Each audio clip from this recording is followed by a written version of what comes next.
Hello everyone, I record this video because I have a little problem with the case from Spigen. It's now hybrid case.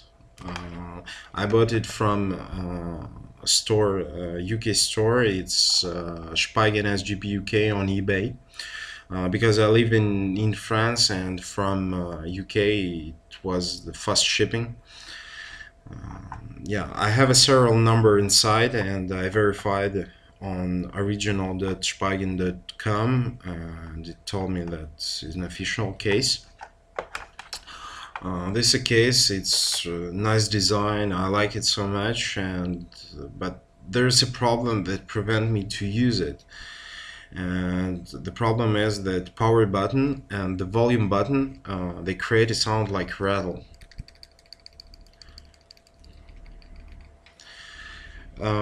I will insert my Nexus inside.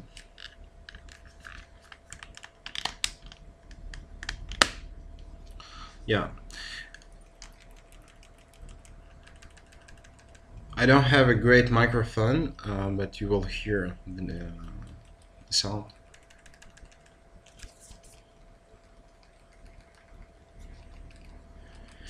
The problem when I talk on the move, and I hear every time the sound like that when I move a little bit.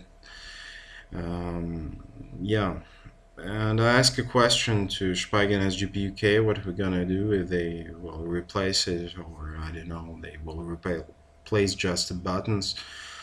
And I also ask a question to Spigen Inc. if spigensgpuk, their official store in UK. And I will leave a comment after they will answer for my question. I will leave a comment in YouTube video. Voilà, thanks a lot for watching.